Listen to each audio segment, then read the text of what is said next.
Ay, ka-coffee, magandang araw po sa inyo, Luzon, Visayas at Mindanao. Oy, kumusta po kayo? Ito ha. Sige, pag-usapan natin itong si Marcoleta at ang hearing kanina dyan po sa Senado, itong Senate Blue Ribbon Committee.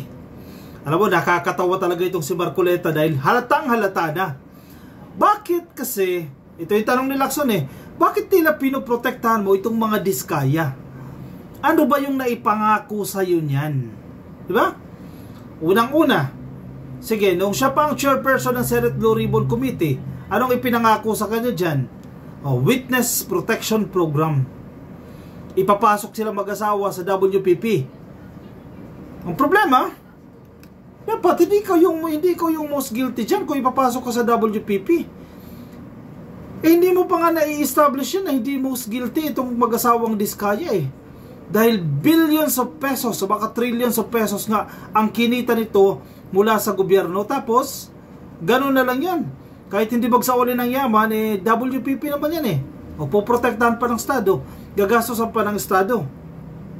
Kanina hindi siya umubra dyan kay Senator Lacson.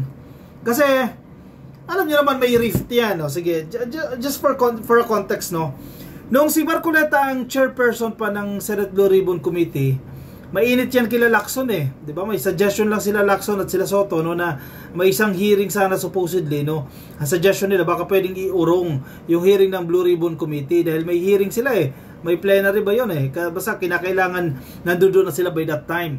Alam mo ang sinabi ni Marcoleta that time? Huwag siyang panghimasukan. Di ba? Nag-suggest lang yun huwag siyang panghimasukan. In short, medyo na feel ni Marcoleta ang pagiging chairperson ng Blue Ribbon Committee. Bilog ang mundo, di ba? Nagpalit ng eksena.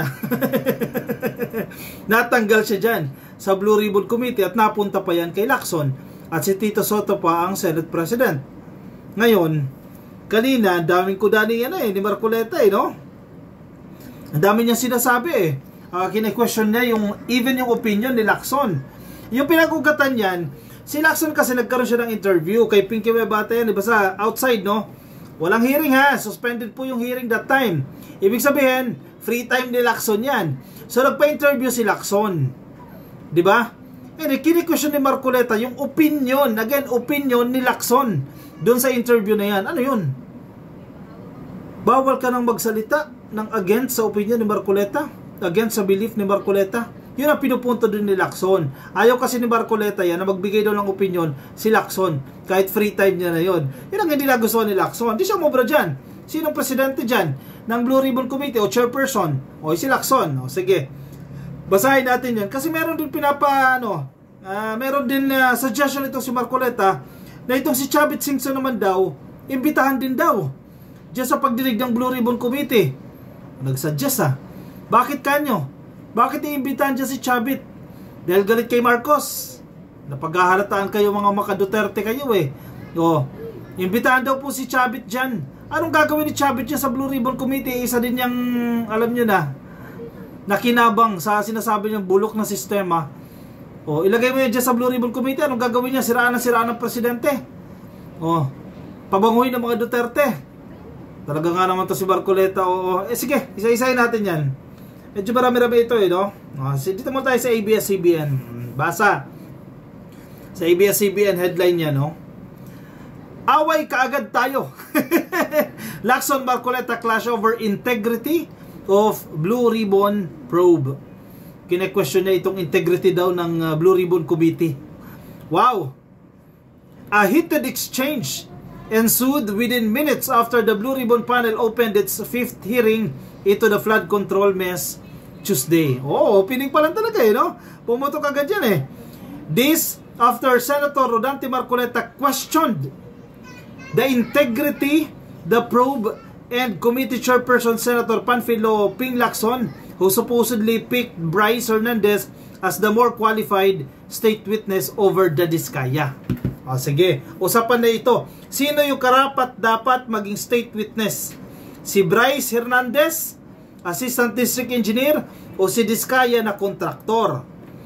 Okay, yan ang pinag-aawayan Kung inyo mapapansin, let's be fair sa investigasyon kanina sa Senado, lumalabas na ang tutulong para ma-resolve itong mga investigasyon na yan ay si Bryce Hernandez, di ba? Malinaw din naman yan. na mas pinapanigan ng kampo nila Lacson itong si Bryce Hernandez bilang maging state witness. Pero tutol si Marcoleta dyan, hindi pwedeng si Bryce, dapat si Diskaya. Si Diskaya, hindi mo pa sasabing least guilty yan eh. Baka yan pa nga yung isa sa mga most guilty. Dahil billions of pesos ang kinita niyan, kontraktor yung mga yan. Napakaraming kumpanya, iisang address. Diba? Isang kampanya na, iisang project ng gobyerno nagbibiding, sarili niyang kumpanya. Matalo man yung isa, o panalo yung isa niyang kumpanya. Diba? Hindi yan least guilty ang mga Diskaya. Kaya nagtataka tayo, bakit si Marcoleta todo tanggol dyan? Malinaw naman yan na hindi yan least guilty.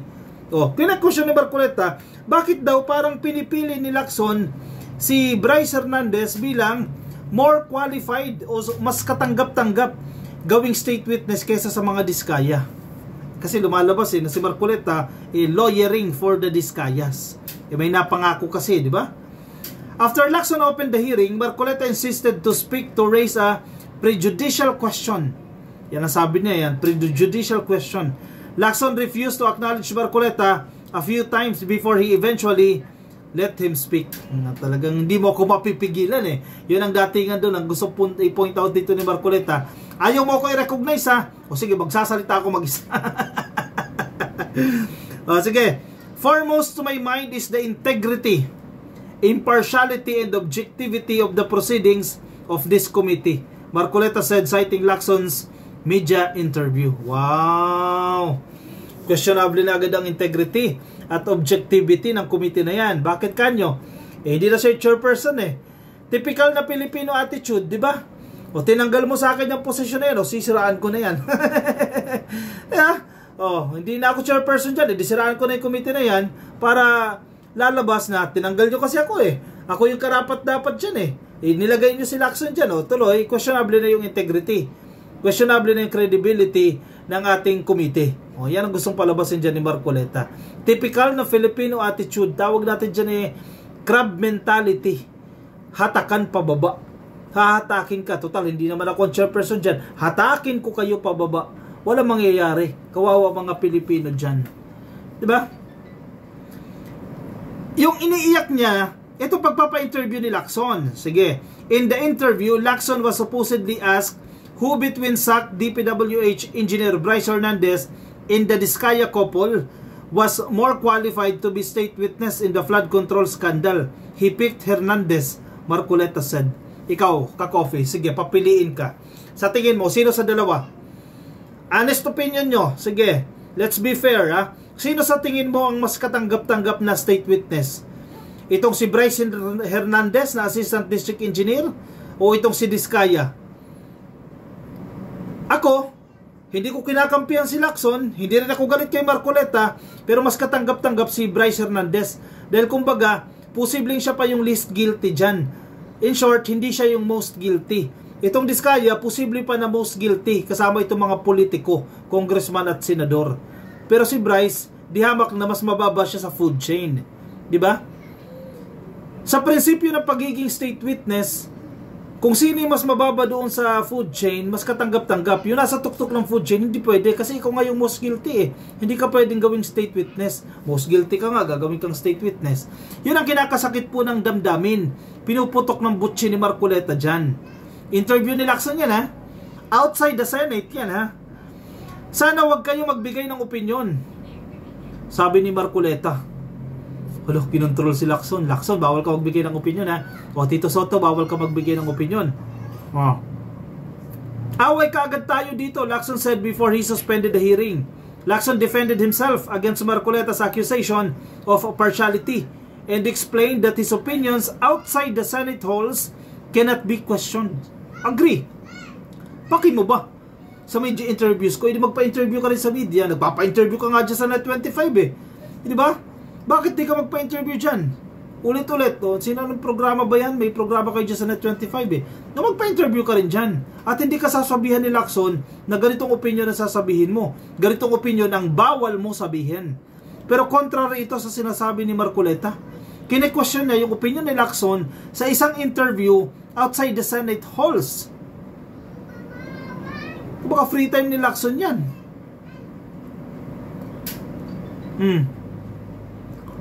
Sabi ni Lacson, "Are you trying to steal the show this morning? Are you cheating? Are you creating trouble to prevent the proceedings?" Sabi ni Lacson, prinangka na siya dyan. Ano gusto mong gawin? Matigil itong investigasyon? Itong proceedings na yan? Why are you so protective of the Discayas? Lacson added sa pool.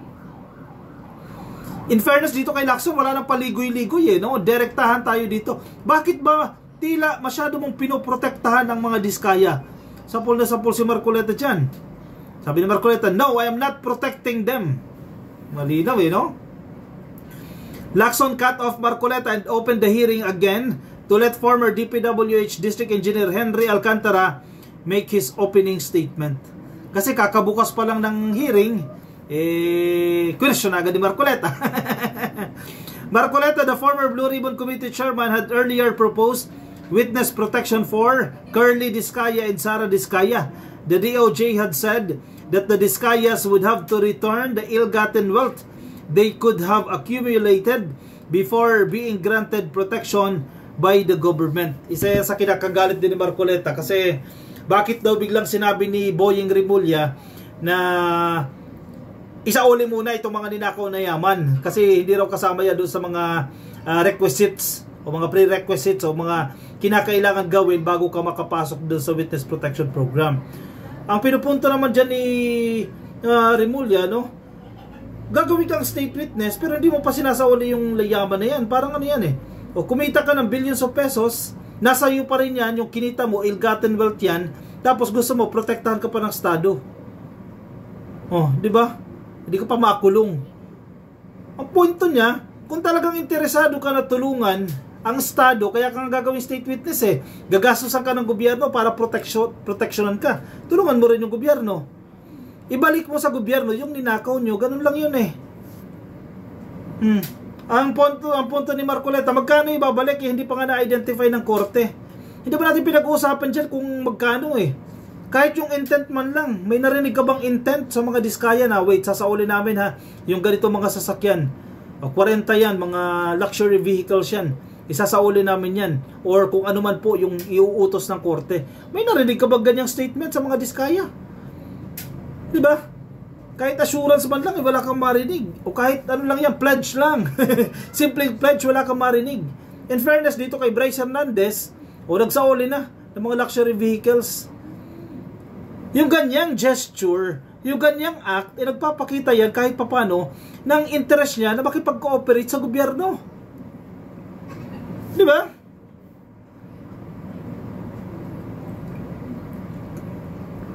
Sa madaling sabi, interested po kami. We are willing to cooperate with the government in this investigation. In fact, we will be returning these vehicles, etc., etc., etc. Pagpapakita ng sincerity yan, natutulong kami sa gobyerno. Tapos, parang nagagalit pa si Marcoleta na si Bryce ang ipapasok sa Witness Protection Program at hindi itong mga Diskaya. Malinaw naman. Di siya umubra dyan. Ito pa nakakatawa.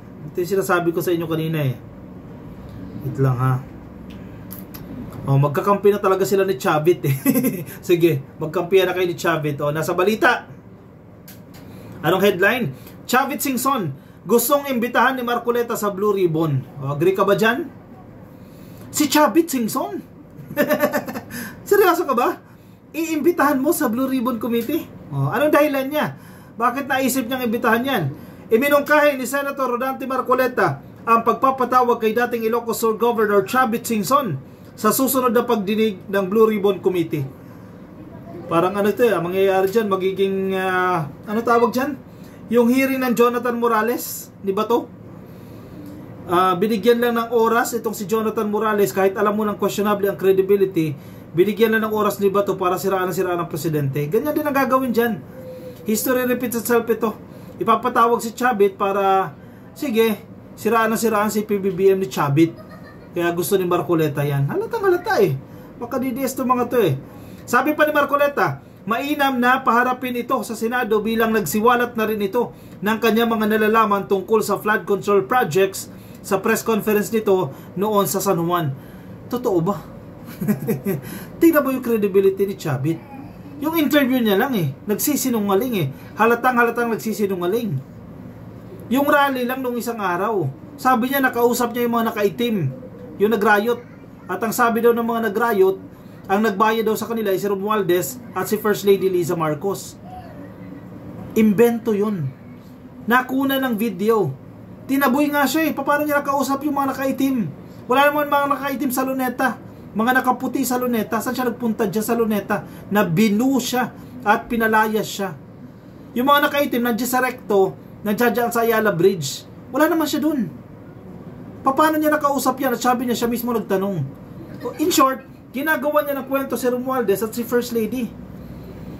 In short, sinungaling si Chavit dyan. Tapos gusto mo ipatawag pa sa Blue Ribbon Committee yan para magsalita. Talaga nga naman Maalala, ayon kay Singson, ang mga kontrata ng flood works sa Ilocos Norte ay binigay sa mga kumpanyang may kaugnayan sa mag-asawang Diskaya. Kaya posibleng may ghost project din dito. Isa pa yung questionable, Si PBBM 2016. Tumakbo siya sa pagka-vice presidente, natalo siya. Ibig sabihin, wala siya sa posisyon.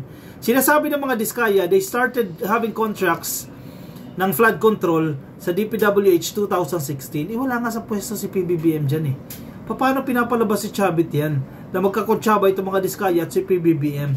Kasi nungalingan na naman yan. Ang daming huli, ang daming lapses ang daming inconsistencies sa sinasabi ni Diskaya. Ni Chavit Singson. Tapos, itong si Marcoleta, gusto mo pa rin iharap yan dyan. Diba, nakakatawa na yan. O baka gusto pa rin ni Marcoleta ipasok sa Independent Commission for Infrastructure o sa ICI. Itong si Chavit. Sige, lahat na gawin nyo na para paboran kayo, para maging favorable sa inyo, mga pro Duterte. Sige, gawin nyo na lahat. Good luck sa inyo kung papatulan kayo ni Lacson. Sige, anong komento nyo dyan, ka-coffee? Opinion, reaction, lagay dyan sa comment box para mabasa po ng iba natin mga ka-coffee. Yung mga nasa Facebook, baka di pa po kayo naka-like and follow sa ating Facebook page.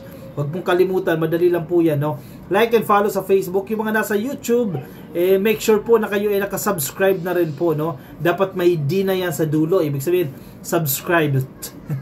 Past tense, At yung nasa TikTok, subscribe na rin po kayo at magkita-kita tayo ka-coffee sa ating mga bagong videos. Bukas, Miyerkules Salamat PBBM Podcast. Alam nyo na ito, yung Miyerkules po yan. Alas 6 po ng hapon hanggang alas 7:30. 1.5 hours po yan. Itong Salamat PBBM Podcast. Kasama natin si Palerista TV at si Yayam Dizon. Pag-usapan natin yung mga maiinit na usaping political accomplishments ng ating presidente sa Salamat PBBM Podcast. Bukas po yan, Miyerkules. I'll see you ka-coffee in my next video. Paalam po sa inyo. Bye-bye.